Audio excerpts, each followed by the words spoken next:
थोड़े लोग ज़रूर हैं, लेकिन मैं कहता हूँ जो शिक्षा आप लोगों को मिल रहा है, बहुत सारे बाइबल स्कूल में 2-2 साल 3-3 साल ट्रेनिंग करके से पूरी ज्ञान लेकर आते हैं ना, उनके सामने भी अगर ये बातों को रखेंगे आप लोग तो वो बोलेगा नया बात। मैं आपको ये बात 100% कहता हूँ कि जो बातें आप सीख रहे हो वो कोई भी बाइबल कॉलेज में नहीं सिखाया, क्योंकि परमेश्वर का आत्मा जो सिखाता है वो कोई बाइबल स्कूल नहीं सिखा सकता। मैंने भी 2 साल बाइबल क्लास किया, लेकिन ये सब बातें जो आज मैं सीख रहा हूँ और जो आज सिखाता हूँ वो मैंने नहीं सीखा। हालेलुया, परमेश्वर को धन्यवाद हो। आइए हम एक वचन को पढ़ेंगे, श्रेष्ठ गीत की किताब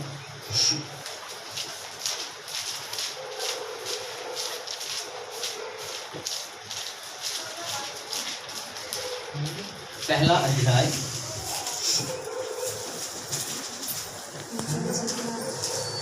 श्रेष्ठ गीत। कोमल, आप ना ये नया नियम पुराना नियम के सारे बुकों का नाम याद करना, ठीक है? तब जल्दी निकाल पाओगे। भजन संगीता के बाद, उसके बाद समूपदेश, उसके बाद श्रेष्ठ गीत, ठीक है? जिन्होंने निकाल लिए श्रेष्ठ गीत, उसका 1 अध्याय 12वां वचन को पढ़िएगा थोड़ा ऊंचे सबसे। जब राजा अपनी मेज के पास बैठा था, मेरी जटामासी की सुगंध फैल रही थी। बस, हालेलुया। आइए प्रार्थना करें। पिता परमेश्वर, तेरा हम महिमा करते हैं प्रभु जी।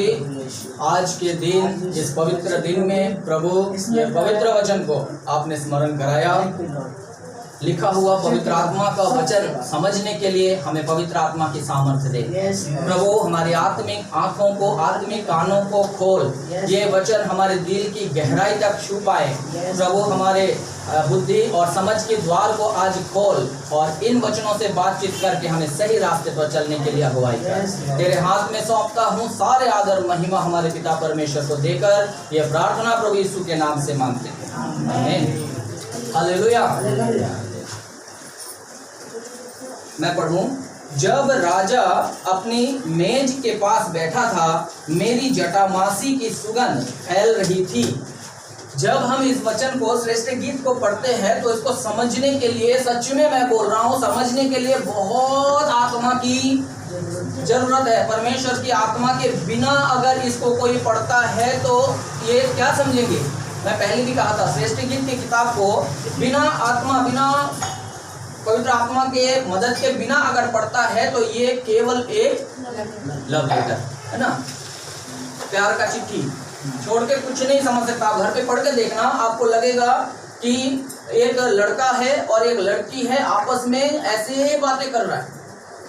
लेकिन आत्मा के द्वारा लिखा हुआ किताब को आत्मा के द्वारा ही समझना जरूरी है।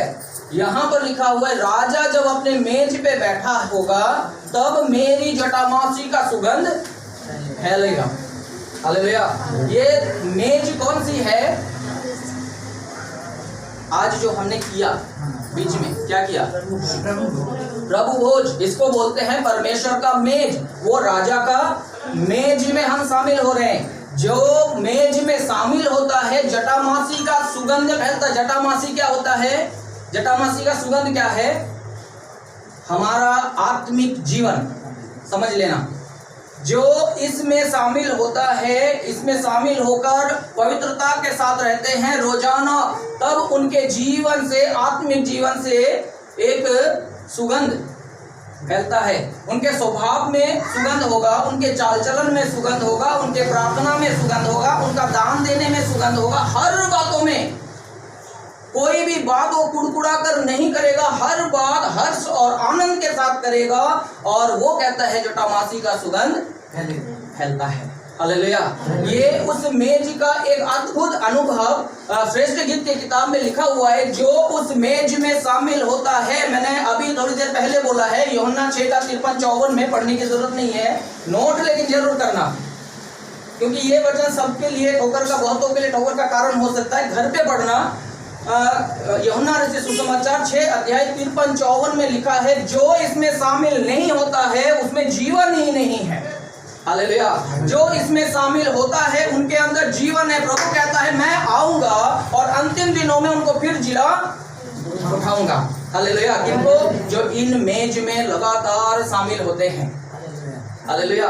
उनके जीवन से सुगंध होता है, उनके जीवन से सुगंध आता है। आज जो इस मेज में शामिल होता है, प्रभु ने उनको वायदा किया है, जब मैं अपने राज्य में आऊंगा, यीशु ने कहते हैं जब मैं अपने राज्य में आऊंगा तो मेरे साथ मेरे राज्य में भी तुम यही रोटी खाओगे। लूका रचित सुसमाचार निकालिए जल्दी, 22वां अध्याय। आप फटाफट पेज बता देना, निकाल देना, पेज नंबर बता देना। 22 का 30वां वचन। ताकि तुम मेरे राज्य में मेरी मेज पर खाओ पियो, बड़े सिंहासनों पर बैठकर इजराइल के 12 गोत्रों का न्याय। हाँ, प्रभु ने कहा जब मैं अपने राज्य पर आऊंगा। आज जो इस मेज में शामिल हो रहा है, रोटी तोड़ने में शामिल हो रहा है, प्रभु के मेज में शामिल होता है। मैं जब अपने राज्य में आऊंगा, मेरे राज्य में भी क्या करोगे तुम? ऐसे भोजन में, ऐसे रोटी तोड़ने में शामिल होंगे। वो रोटी तोड़ना अलग होगा, लेकिन वो प्रभु का मेज वहां पर भी है। Hallelujah, hallelujah. आज हमें और आपको समझना है इस मेज का क्या महत्व है, ये मेज कितना इंपॉर्टेंट है, कितना परमेश्वर चाहता है कि हम सब जो विश्वास करते इस मेज में शामिल हो जाएं। आपको पता है ये सुगंध फैलाने का अनुभव कितना बढ़िया अनुभव है। आपको पता है लूका रचित सुसमाचार 7वां अध्याय 37वां वचन में लिखा हुआ है, एक पापीन स्त्री आए। लिखा है ना, पढ़िएगा। लूका रचित सुसमाचार 7वां अध्याय 37 से पढ़िए। उस नगर की एक पापी स्त्री। हाँ बस उस नगर की एक पापी स्त्री। इससे पहले क्या हुआ था मैं थोड़ा सा आपको बताऊंगा, ध्यान देना है। यीशु मसीह को एक सिमोन नाम का एक फरीसी व्यक्ति ने न्योता दिया अपने घर में, है ना, कि हमारे घर में आ जाना और क्या करना, हमारे घर पे खाना पीना है। अभी भी करते हैं ना लोग, अपने लोगों को न्योता देते हैं। यीशु मसीह को न्योता दिया कि हमारे घर पे आना है और खाना पीना हम करेंगे, आपके लिए स्वागत करेंगे। और यीशु मसीह आए। लिखा है ये फरीसी क्या कर रहा था?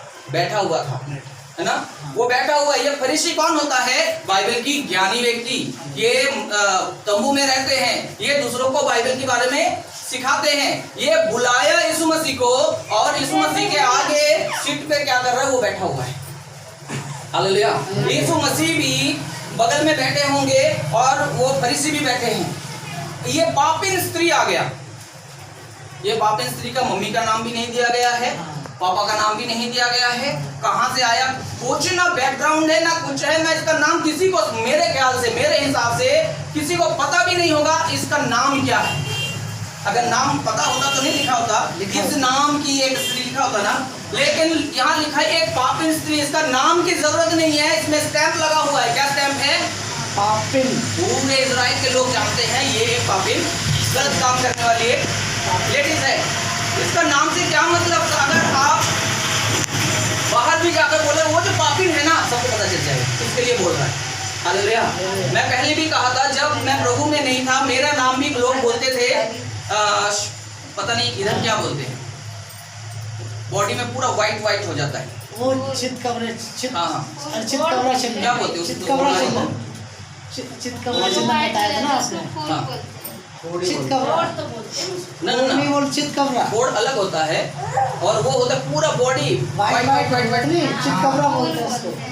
हाँ, तो जो भी हो वो उस नाम से मुझे, क्योंकि मेरा पूरा बॉडी ऐसी था, पूरा बॉडी छप्पा छप्पा छप्पा छप्पा वाइट था और वहां पर बहुत सारे चंदन थे। मेरा एक दोस्त और चंदन था, लेकिन अगर किसी को बोलना होगा वो थोड़ा काला चंदन है, तो अगर उसके लिए बोलेगा तो बोलेगा काला चंदन और मेरे लिए बोलेगा धब्बा चंदन। तो धब्बा चंदन बोलने से पता चल जाएगा कौन सा चंदन के लिए बोला जा रहा है। उसी प्रकार ये पापिन स्त्री के लिए कहीं भी चले जाए, लोग बोलेगा अरे वो पापिन स्त्री, तो सबको समझ में आ जाएगा किसके लिए बोल रहा है। हालेलुया। ये पापिन स्त्री कैसे आया? आप देखिए, वो पीछे से आया, सामने से नहीं आया। पढ़िएगा 37 से। उस नगर की एक पापिन स्त्री यह जानकर कि वह फरीसी के घर में भोजन करने बैठा है, संगमरमर के पात्र में इत्र लाई।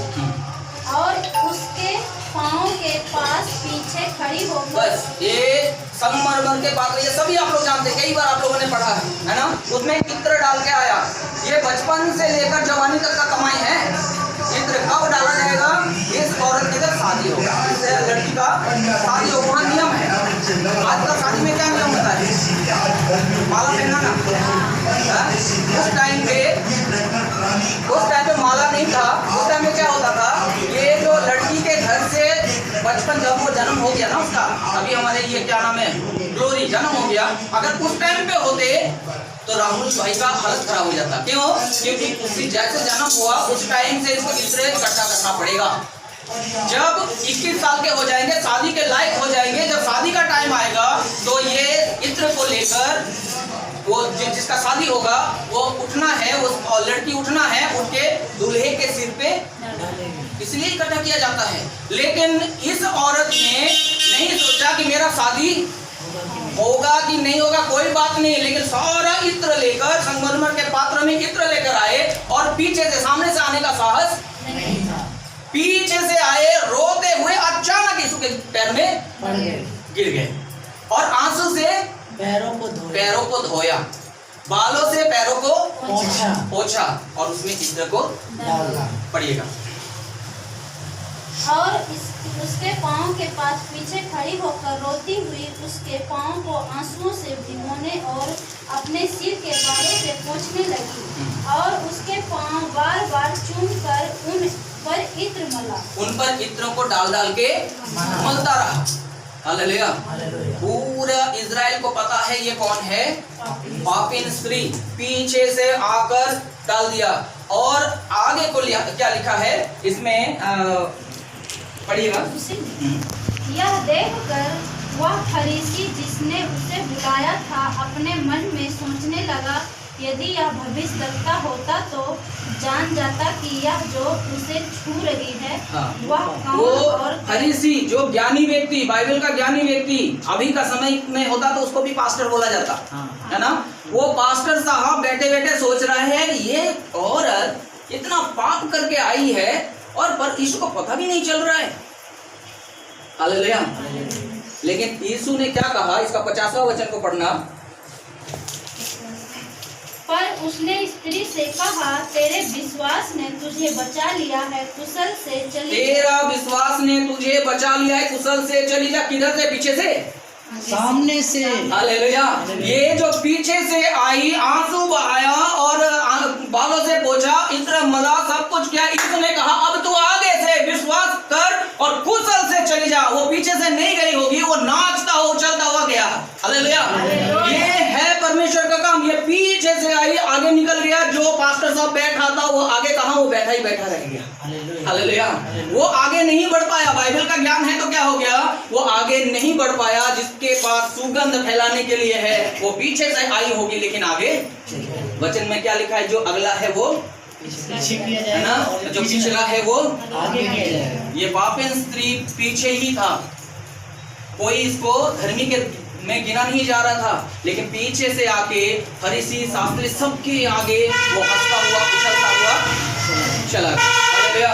जो पिछला होगा वो सुगंध फैलाने वाला अगर है, उनका स्वभाव में सुगंध फैलाने वाला है, उनके चाल चलन में सुगंध फैलाने वाला है, परमेश्वर का वचन कहता है वो पीछे नहीं आगे को और चला जाएगा। हालेलुया। परमेश्वर का वचन के अनुसार हम सब स्वर्ग में जाएंगे, है ना। हर बार मैं वचन में एक सस्पेंस छोड़ के जाता हूँ। पिछले बार मैंने पूछा था कितना स्वर्ग है, 700। तो आप लोगों ने बोला 7, लेकिन पता नहीं आप लोगों ने ढूंढा कि नहीं ढूंढा। मैं सस्पेंस छोड़ के जाता हूँ कि आप लोग ढूंढोगे। हालेलुया। आज मैं एक सस्पेंस और छोड़ के जाता हूँ, जब हम स्वर्ग में जाएंगे तो सारे एक साथ चले जाएंगे या बारी बारी जाएंगे? एक साथ जाएंगे। जो मतलब जो पहले आगमन में आएंगे परमेश्वर के साथ एक साथ में आगमन में चले जाएंगे। और आप एक वचन को पढ़ना, पहला कुरिन्थियों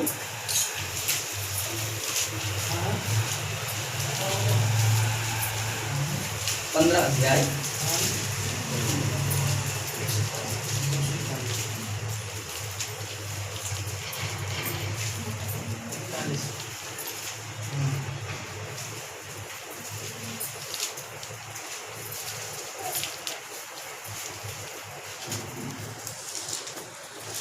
उसमें एक पहला फल बोल के लिखा हुआ है, देखना जरा।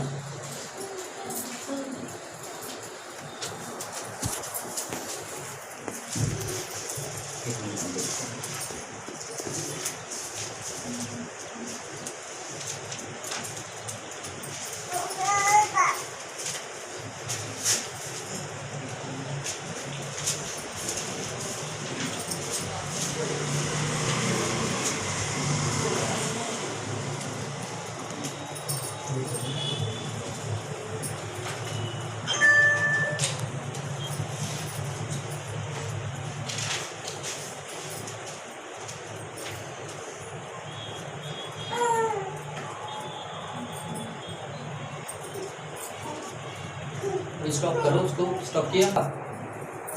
21 और 22 पढ़ना। क्योंकि जब मनुष्य के द्वारा ऑन कर दो, ऑन कर देना।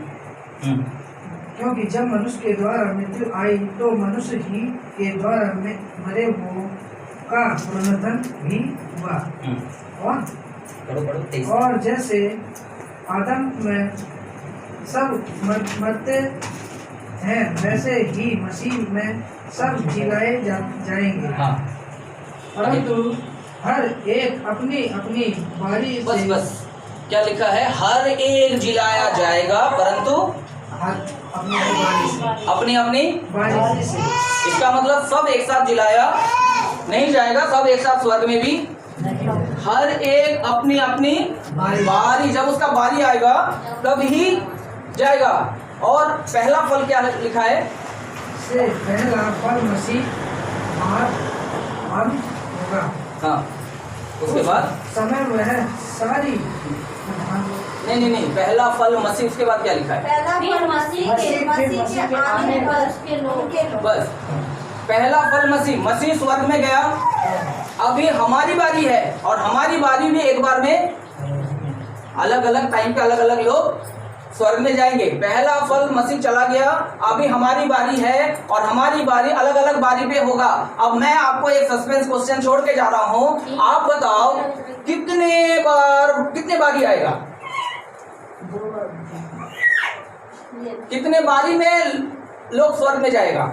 एक बारी तो कंप्लीट हो चुका है, यीशु मसीह है ना, पहली बारी कंप्लीट हो चुका है, और अभी कितने बारी बाकी है? 2 बारी। एक बार छुप के जाएगा, हाँ, और दूसरी बार बादलों पे सब स्वर्गदूतों के साथ में। ये भी 7 बारी है। ठीक है, पहला बारी यीशु गया, अभी 6 बारी और बाकी है। आप लोग ढूंढते रहना अभी बाइबल में, जब प्रभु का अनुग्रह होगा तभी बताऊंगा, है ना। 7 स्वर्ग भी ढूंढना, और ये 7 बारी में हम लोग उठाए जाएंगे, स्वर्ग में जाएंगे, ये भी ढूंढना है। हालेलुया। परमेश्वर यीशु मसीह हमें अपने अपने बारी में लेकर जाएगा।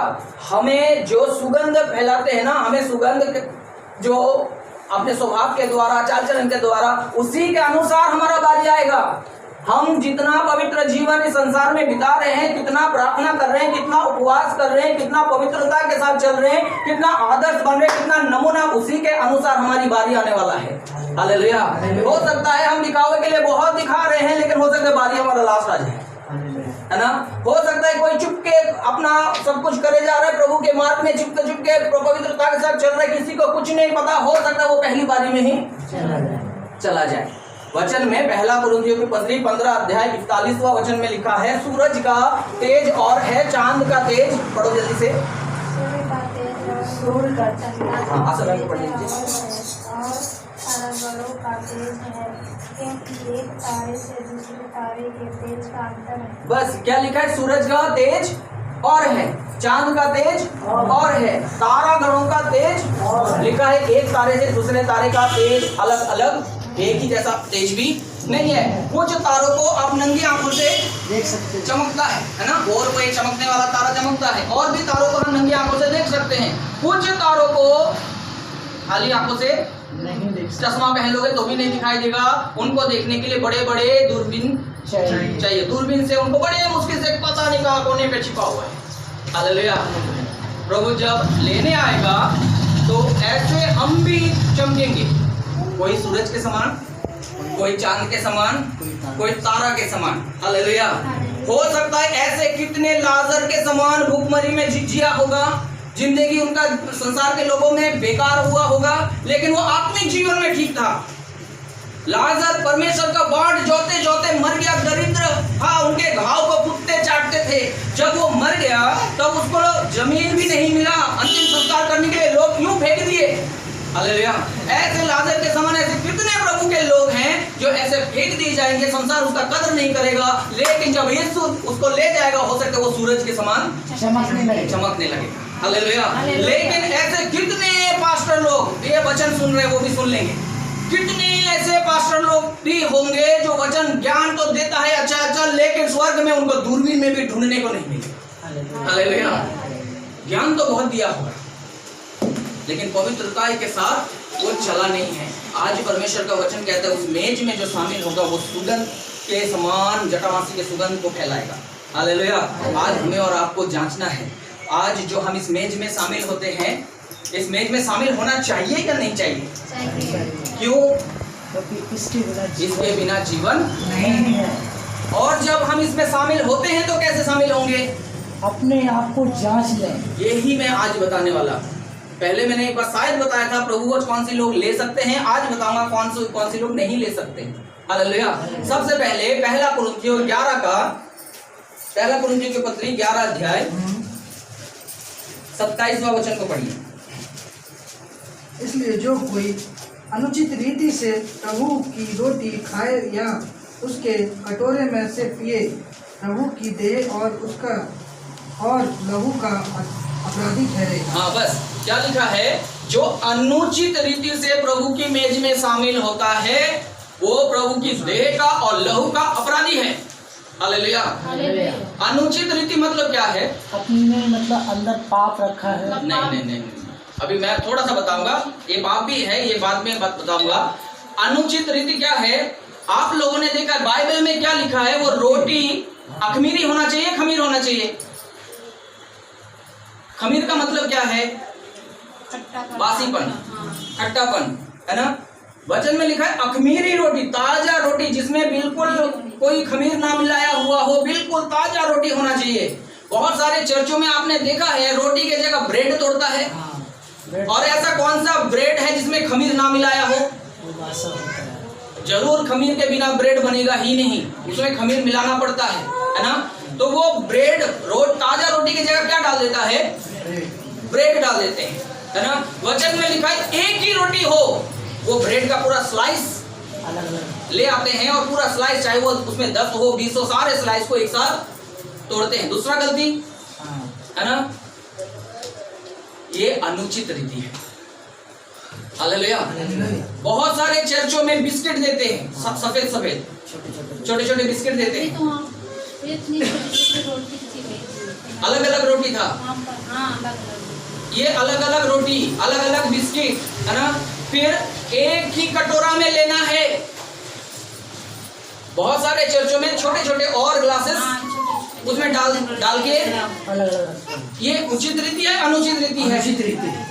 अनुचित रीति। ये अनुचित रीति है। बाइबल में लिखा है एक ही रोटी एक ही कटोरा होना चाहिए। हालेलुया।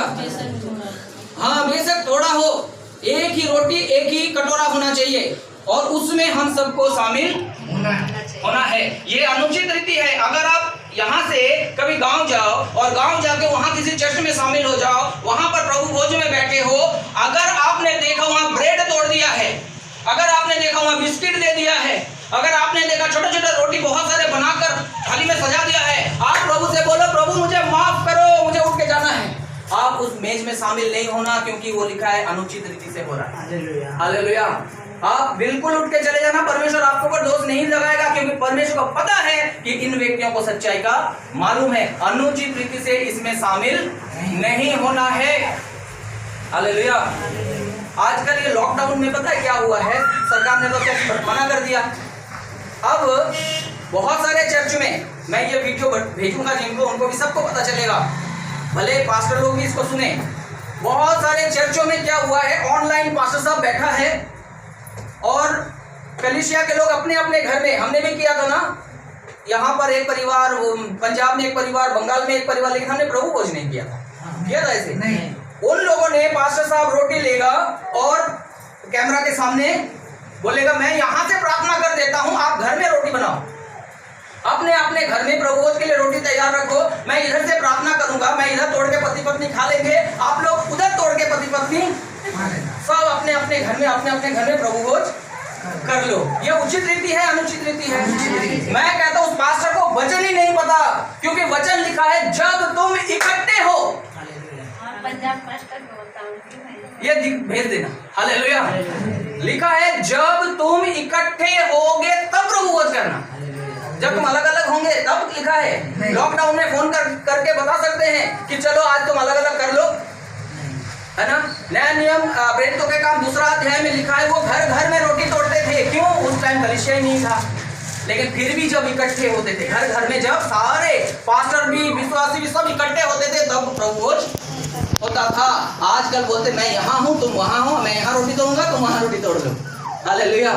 मजाक बना के परमेश्वर का वचन कहता है वो ठट्टों में नहीं उड़ाया जाता है। जब तुम इकट्ठे होंगे तब एक ही रोटी तोड़ना, ये वचन में लिखा है। अगर ऐसा अगर करता है तो ये उचित है या अनुचित है? हालेलुया। ये अनुचित रीति है। ये जो पौलुस लिख रहा है ये अनुचित रीति, उस टाइम अनुचित रीति क्या था? उस टाइम क्या क्या अनुचित रीति था? पहला कुरिन्थियों 11:18 में लिखा है उसमें फूट था, लड़ाई, है ना। पढ़ो 18। क्योंकि पहले तो मैं यह सुनता हूँ कि जब तुम कलीसिया में इस पर कुछ विश्वास भी करता हो, कलीसिया में इकट्ठे होते हो तो तुम में फूट होती है। हाँ जी, तुम में फूट होती है, लड़ाइयाँ होती है। और कैसी लड़ाइयाँ होती है? अभी मैं क्या करता हूँ, आप लोग जरा सुन लो पहले। हम लोग क्या करते हैं, मैं क्या करता हूँ, प्रभु भोज को मैं पहले तोड़ता हूँ ना। प्रभु ने यीशु ने क्या किया था, पहले ही तोड़ा था, उसके बाद बांटा था। तो पहले कलीसिया में क्या करते थे, एक बार तोड़ते थे, रखते थे और वो खुद ले जाते थे, विश्वासी उसमें से खुद तोड़ के खाते थे, है ना। तो अगर 100 व्यक्ति प्रभु भोज के लिए खड़े हैं तो जो जिनमें फूट है वो पहले आगे खड़ा हो जाएगा, दूसरे तक पहुंचने ही नहीं दूंगा। क्यों? जैसे रोटी उसके पास आएगा सबको इतना थोड़ा लेना चाहिए, वो फटाक से इतना तोड़ के मुंह में उस तक पहुंचने ही नहीं देना, उस तक जाते जाते रोटियां खत्म। हालेलुया। ये 2 अनुचित काम उस टाइम होता था। एक तो लड़ाई होते थे और प्रभु भोज सबको मिलता ही नहीं था।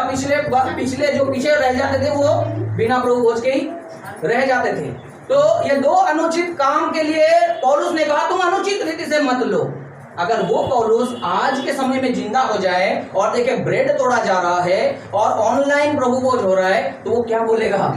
क्या बोलेगा? वो बेहोश हो जाएगा, बोलेगा मैं उस टाइम तो अनुचित रीति उसको बोला था, ये तो खतरनाक अनुचित रीति कर रहा है। इससे खतरनाक और क्या हो सकता है? ये अनुचित रीति हमें आपको बंद करना है। अगर कहीं हमने देख लिया उठ के भाग जाओ, बाद में पूछेंगे ना तो वचन से निकाल के बता देना आप जो किया वो अनुचित रीति था। हालेलुया। उसमें शामिल नहीं होना है। जो इसमें शामिल होगा लिखा है इसलिए तो तुम में बहुत निर्बल है, बहुत दुर्बल है, बहुत क्या हो गए? सो भी टपक भी गए। अनुचित रीति से नहीं लेना है। हालेलुया। ये है अनुचित रीति। अनुचित रीति से बिल्कुल प्रभु भोज में शामिल नहीं होना है। दूसरी बात, अभी राहुल भाई ने बोला था पाप अगर अंदर है तो, अगर मैंने पाप की क्षमा नहीं पाया है तो इसमें शामिल नहीं है। यहूदा इस्करियोती के बारे में आप लोगों को पता है सबको। यहूदा इस्करियोती का स्वभाव कैसा था? 3 स्वभाव आप जल्दी से पढ़िएगा। यूहन्ना की सुसमाचार 12 अध्याय 3 से लेके पढ़िए। 12 अध्याय 3 से। हाँ। तब मरियम ने जटामासी का आधा शेष बहुमूल्य इत्र लेकर यीशु के पांवों पर डाला और अपने बालों से उसके पांव पहुँचे और इत्र की सुगंध से घर सुगंधित हो गया। परंतु उसके चेलों में से यहूदा इस्करियोती ने एक चेला जो उसे पकड़वाने वाले में पर था, कहने लगा यह इत्र 300 दीनार में बेचकर कंगालों को क्यों ना दिया? हाँ, ये अगर 300 दिनार में बेच के कंगालों को दिया जाता तो कितना अच्छा होता। वो सच में कंगालों की चिंता था उसको। अगला वचन पढ़ो। उसने यह बात इसलिए नहीं कही कि उसे कंगालों की चिंता थी, परंतु यूहन्ना 12:3-6 क्योंकि वह चोर क्योंकि वह चोर चोर था। हालेलुया। बाइबल साफ साफ, मेरे बाइबल में तो यही कहता है, पता नहीं आपके बाइबल क्या कहता है। आपके बाइबल में भी है ना सेम। वो क्या था? चोर था। पहला यहूदा का स्वभाव वो चोर था। दूसरा स्वभाव उसका पढ़िए जल्दी से, मत्ती 26 अध्याय, मत्ती 26:14 से पढ़िए। तब यहूदा इस्करियोती ने, जो 12 चेलों में से एक था, प्रधान याजकों के पास जाकर कहा, यदि मैं उसे तुम्हारे हाथ पकड़ा दूं तो मुझे क्या दोगे? हाँ, फिर उन्होंने उसे 30 दिनार के सिक्के तौर पर दे दिए। जिसके पास पहले से थैली रहता है, वो गया फरीसी के पास, बोला अगर मैं पकड़ा दूं तो क्या दोगे? पहले से थैली है, वहां से चुराता है ये, इसको फिर भी और चाहिए। हाँ, फिर भी इसको संतुष्ट नहीं है कि इसमें से तो मैं निकाल लेता हूँ, लेकिन अभी भी संतुष्ट नहीं है। वो चाहता है मैं और इकट्ठे अमीर हो जाऊं। जाकर इतना लालची है कि यीशु मसीह को पकड़ाने के लिए बोला, मैं पकड़वा दूंगा, कितना पैसा दोगे? उन्होंने 30 चांदी का सिक्का। दूसरा स्वभाव क्या है? लालची है ना। थैली है, उसमें से चुराता है, वो भी संतुष्ट नहीं है, और चाहिए 30 चांदी का सिक्के में यीशु को पकड़वाने चला। ये लालची भी है। पहला ये चोर है, दूसरा ये लालची है। तीसरा, लोगों ने बोला कैसे पकड़ूं? उन्होंने बोला रुक जा, मैं बताता हूं कैसे पकड़ूं। आप पढ़ना अगला वचन, यूहन्ना 13 का 26-27, सॉरी मत्ती 26 का 48, हाँ 48। उसके पकड़वाने वाले ने उन्हें, उसके पकड़वाने वाले मतलब यहूदा ने उन्हें यह संकेत दिया, हाँ। जिसको मैं चूम लूं वही है, उसे पकड़ लेना। जिसको मैं चूम लूं, तुम लोग धोखे में मत रहना, जिसको मैं चूम लूं बस उसको पकड़ लेना, वही यीशु है। हालेलुया। फरीसी ने बोला हम सेना को भेज देंगे, सेना को पता ही नहीं, तुम 12 चेला में से सब लंबे लंबे बाल करके रखे हुए हो, सब दाढ़ी बना के रखे हुए, कौन है यीशु? कैसे पहचानेंगे? उन्होंने बोला चिंता मत करो, जिसको मैं किस कर दूंगा पकड़ लेना, बस वही यीशु है। ये तीसरा आदत है उसका, बड़ा धूर्त था, है ना, बहुत चतुर भाई ये इंसान। ये 3 पाप इसके अंदर है। पहला पाप क्या है? जो उसका पाप क्या है? लालच। तीसरा पाप क्या है? धूर्त, चतुराई। हालेलुया। ये आदमी बैठा है प्रभु भोज में। पहला स्वभाव क्या है? चोर है। दूसरा स्वभाव लालची। तीसरा स्वभाव धूर्त। बैठ गया प्रभु की मेज में। हालेलुया। प्रभु ने उसको रोटी तोड़ के दिया। आप पढ़ो उस वचन को, 13 अध्याय, यूहन्ना 13 अध्याय 26-27, 13 अध्याय। यदि कोई मेरी सेवा करे तो, यूहन्ना 13 अध्याय 26-27। यीशु ने उत्तर दिया, जिसे मैं यह रोटी का टुकड़ा डुबाकर दूंगा वही है। और उसने टुकड़ा डुबोकर सिमोन इस्करियोती को, यहूदा को, सिमोन इस्करियोती के बेटा यहूदा इस्करियोती को दिया। और क्या हुआ? टुकड़ा लेते ही शैतान उसमें समा गया। टुकड़ा लेते ही शैतान प्रभु भोज में, आप समझ जाओ इस बात को, वो प्रभु भोज ले रहा है जैसे हम लेते ना बड़े वो करके, उस तरह से ले रहा है, लेकिन प्रभु भोज हाथ में लेते ही दुष्ट आत्मा शैतान उसके अंदर घुस पड़ा। हालेलुया। पाप के साथ प्रभु भोज लेगा तो क्या होगा? अनुचित रीति से, अनुचित नहीं, पाप के साथ। दुष्ट आत्मा से। तो वचन में लिखा है अगर नहीं लोगे तो तुम्हें जीवन नहीं है, और पाप के साथ लोगे तो जीवन नहीं, मृत्यु में चले जाओगे। हालेलुया। ये यहूदा इस्करियोती जैसे समाया, वो यीशु को पकड़वाने के लिए बहुत धूर्तता करने लगा, पकड़ा दिया। बाद में क्या हुआ? अपने आप को पेड़ में रस्सी के साथ लटका के, ये तो प्रभु भोज लिया था, जीवन क्यों नहीं मिला? क्योंकि इसने पाप के साथ लिया था। हालेलुया। यदि पाप मन में है और पाप के साथ हम इसमें शामिल हो जाते हैं तो हम जीवन में नहीं, हम इसी संसार में मृत्यु में प्रवेश कर जाएंगे। हालेलुया। हमें कितना पवित्रता के साथ, मैं जब प्रभु भोज करता हूँ तो एक दिन आप पहले बोलता हूँ, राहुल भाई को फोन करके एक दिन पहले बोल देता हूँ कल प्रभु भोज है। मैं क्यों बोलता हूँ? रोटी तैयार करके रखना।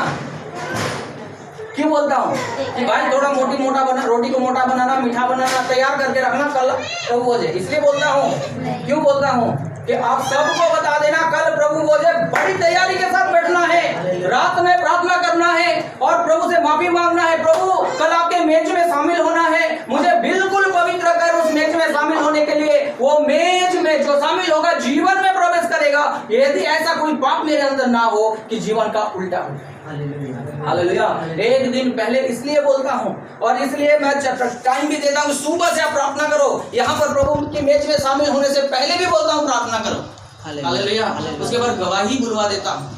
क्यों? लास्ट के टाइम पे मेरे ऊपर कोई दंड, मैं बोलूँगा उसने गवाही दिया था, मैंने दे दिया।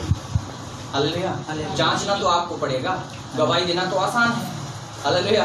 आप खुद को जांचिए कि मेरे अंदर ऐसी कोई गुनाह तो नहीं है जो मैं इस मेज में शामिल हो रहा हूँ। अगर गलती से ऐसे मेज में शामिल हो रहे हैं तो हम बहुत बड़ी भूल कर रहे हैं। हालेलुया। शामिल होना भी जरूरी है और होंगे तो भी कितना सोच समझ के होना पड़ेगा। हालेलुया।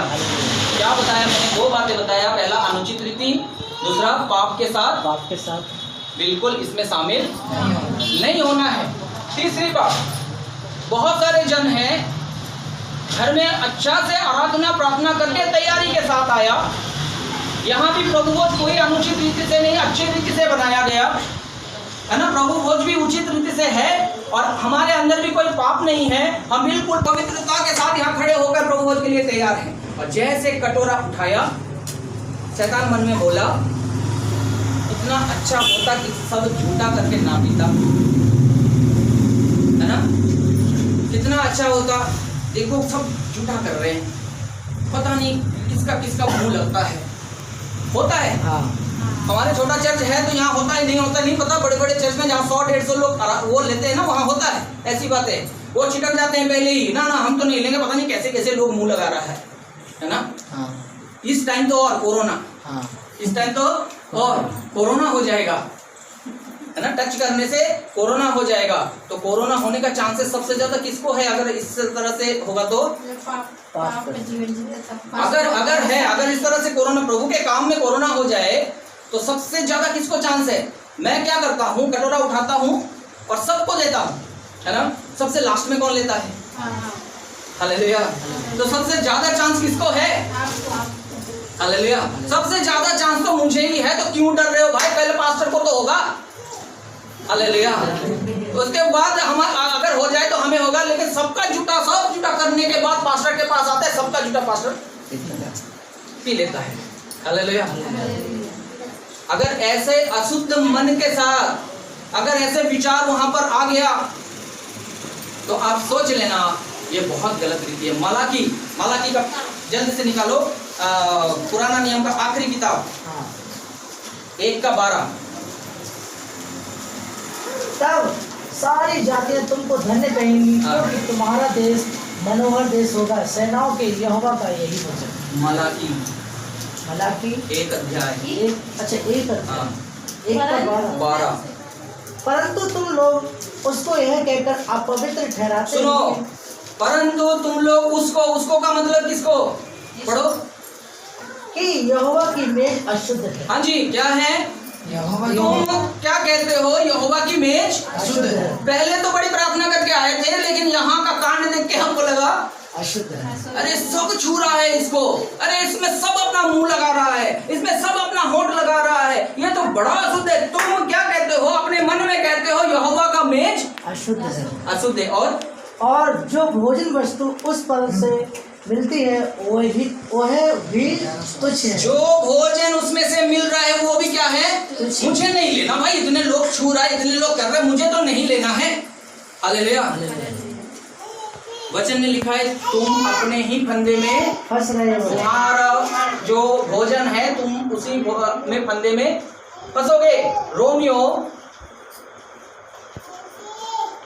रोमियो उसका 11:9 वचन पढ़ना। और दाऊद कहता है उनका भोजन उनके लिए जाल और फंदा। उनका भोजन उनके लिए जाल और फंदा हो जाएगा अगर मेज में शामिल होकर भी ऐसे विचार रखता है तो। हालेलुया। चाहे 2 जन ले, चाहे 5 जन ले, चाहे 100 जन ले, चाहे 1000 जनों क्यों ना ले, अगर उनमें से किसी का विचार ऐसे आ गया, मैं तो इसमें बिल्कुल नहीं चुना है, मुझे तो इसमें से हट जाना अच्छा है, मैं कैसे मुंह में लगाऊं, और अगर किसी तरह मन मार के मुंह में लगा भी लेता है तो वो इस भोजन को अशुद्ध ठहराता है, वो इस मेज को अशुद्ध ठहराता है, इसमें इसका भोजन को वो तुच्छ ठहराता है। हालेलुया। और उसे ऐसे तुच्छ जानकर भी उसको लेते हैं और बोलते हैं मैं बीमारी से ठीक क्यों नहीं हुआ। हालेलुया। वो बाद में बोलते मेरा तो ऐसे बीमारी है, बचपन का बीमारी है, जवानी का बीमारी है, ये बीमारी मेरे से जाता ही नहीं है। और पूछेंगे क्या प्रभु भोज कैसे लेते हो, तो बोलते मुझे बड़ा घिन आता है। हालेलुया। हमें आज इस बारे में सोचना पड़ेगा, हम क्यों बीमार रहते हैं, हम क्यों ऐसे हैं, हमारे जीवन में ऐसे समस्याएं क्यों आ रहा है, क्योंकि हम परमेश्वर की मेज को अशुद्ध बोल रहे हैं। प्रकट में तो नहीं बोलते, मन में बोलते हैं। हालेलुया। हम उसमें से भोजन वस्तु जो है, उस भोजन वस्तु को हम तुच्छ समझते हैं।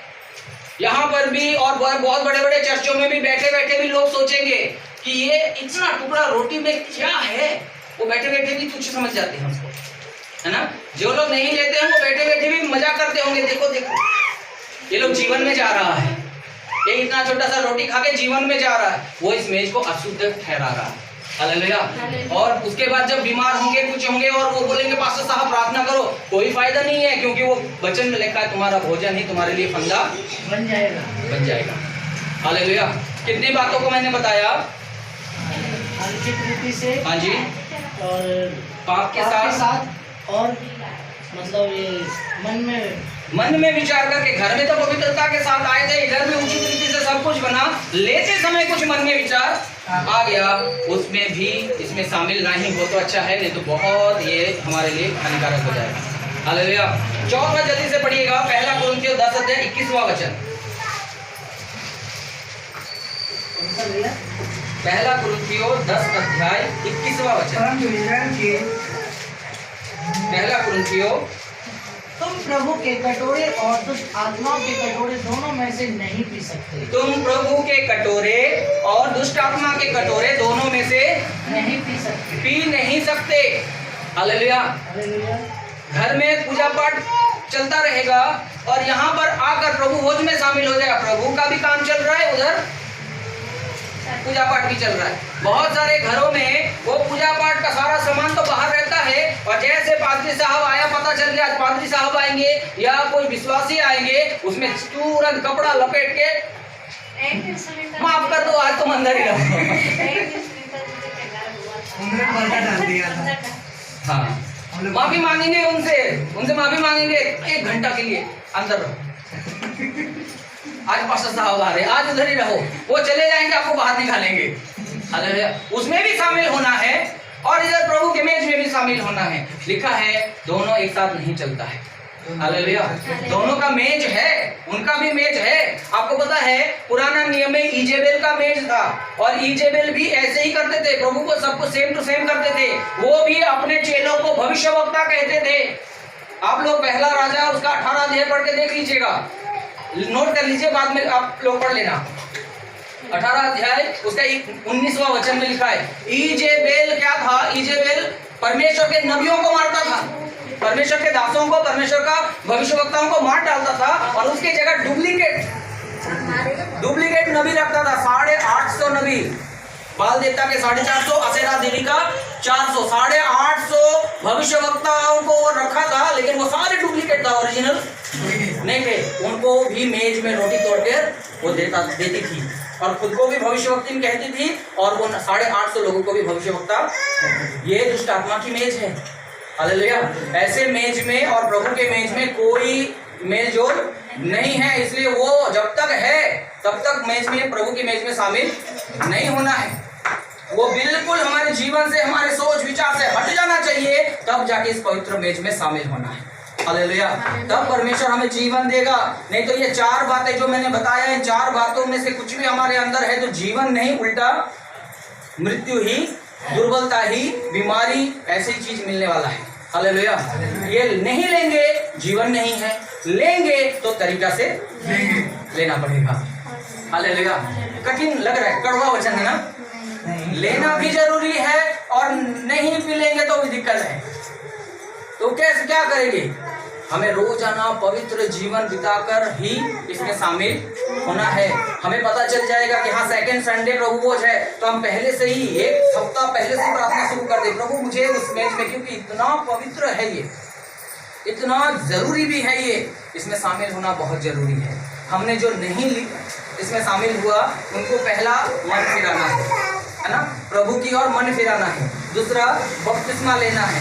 तीसरा रोजाना पवित्रता के साथ महीना में जब होगा इसमें पवित्रता के साथ शामिल होना है। और जब शामिल होंगे तो अपने आप को इन 4 बातों में जांच भी लेना है। हालेलुया।